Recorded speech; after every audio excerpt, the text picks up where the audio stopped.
2007, you start poorly. 2-3 in the first 5 rounds, and you play North Melbourne. And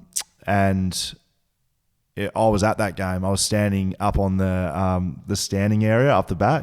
So this was 2007, my first year at the club at West Coast. I got drafted at the end of 2006, and I came back and I watched the footy with my 2 brothers standing on that Ashfield area up there, like one of the last AFL grounds to have standing area. So and it was a bad loss. Yeah. And it's been reported, and we've seen it across media, that there was a player-driven meeting. Is that how it went? Was it everyone out, someone up the front, not going to cop this shit anymore, standards need to change? Yeah, there's a bit of backstory that all sort of builds up to it. And as you touched on quite rightly, it was a bad year, 2006, but sometimes I think when people look at it, they think we won 3 or 4 games. We won 10.5 games. So when we see sides go down the bottom, they go, just do a Geelong. I go, hang on a minute, you guys have only won 2 games. Yes. Like, we won 10.5. Yes. But I think what made that worse was the fact that as a young side, we made a prelim in 2004 at as they call it, the bloody Nick Davis game in 2005. So we were competitive, but then to drop off, that's where the disappointment came.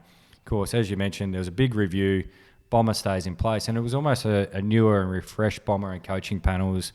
We were trying to copy what West Coast were doing in Sydney, those grand finals, man on man, 60 beats 50 points, you grind it out. Yes.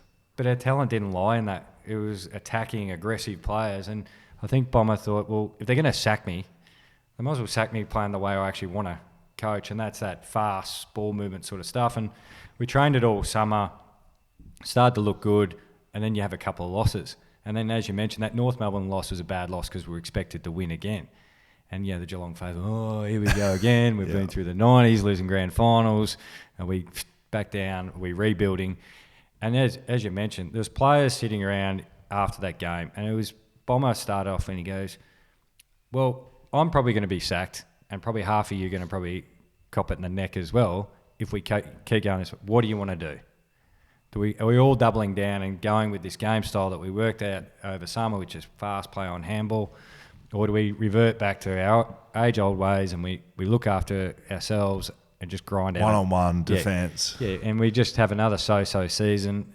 And then also you got senior players, and we mentioned him before, Darren Milburn.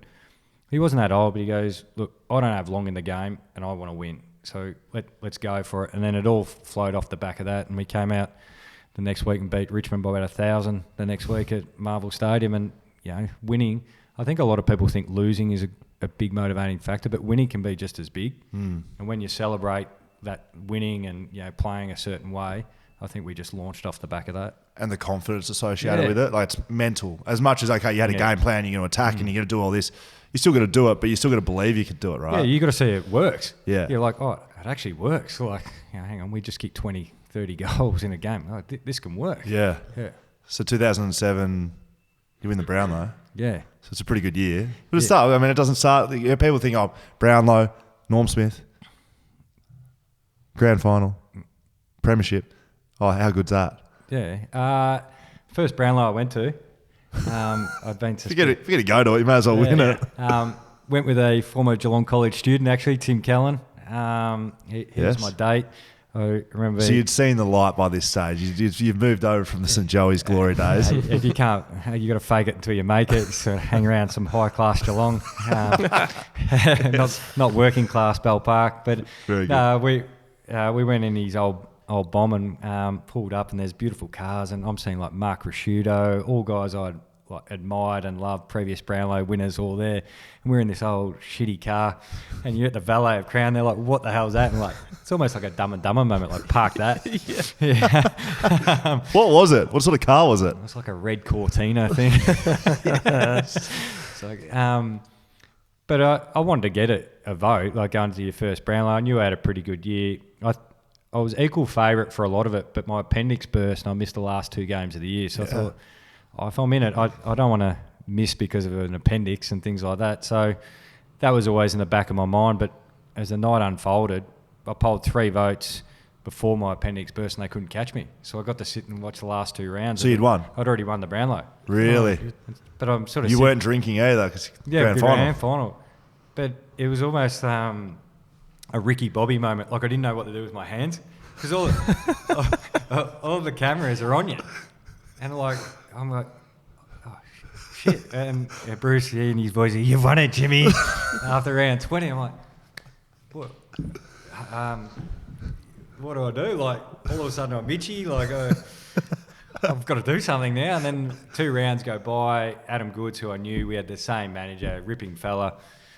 And Goods, he's like, "Hey, you feeling?" And he leans in to shake my hand. I go, "I'm shitting myself here." Like, Yeah. I just couldn't believe I was in the same room with all these guys. And Brownlow went back, and I used to live over the road from a big pub in Geelong, the Cremorne Hotel. Beautiful establishment. Lived there with 4 teammates.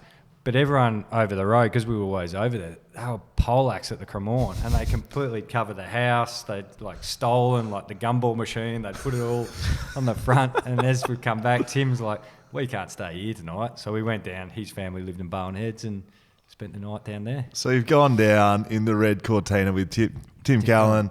I mean, you knew a chance. You don't just win the Brownlow and it's like, oh, geez, I won the Brownlow. Like, you'd had a great year. Yeah. 8 best on grounds. Did you think you were going to win rocking up? No, because I always had in the back of my mind, I missed the last 2, and then a game in the middle of the year, I got knocked out in probably the first 5 minutes. So I go, well, I'm automatically 3 games down. The game after being concussed, I was a bit still gaga, I reckon. Yes. So probably 3-4 games down. I thought, I'll get some votes, the ones I played well, but we'll see how we go. Ricky Bobby sitting there with his hands. Yeah, it was like, oh, the camera's in your face, and when you look back on you, I'm going, oh, jeez, what do I do next? I remember because we've spoken to Shane Woden, and he was talking about how towards the back end of the count, the cameras just sort of kept hovering around him, and he was like, well, I think I've probably, like, they know, because it was right close at the end. And yeah, when you got the cameras on you constantly, I guess I don't know what you'd do with yourself, like where exactly. to look. Sitting there, there's no food, there's no nothing. It's because you're playing, you can't have a nervous sip of your beer like this. So you're just sort of sitting there with your hands in your lap. But you're right, there's a camera like literally right there. Does speech go okay? I think so. I don't know. I haven't I've watched it, but yeah. Thank you, mum. Thank you, teammates. Yes. All that sort of stuff, and I think you can't go wrong. You don't want to forget anyone.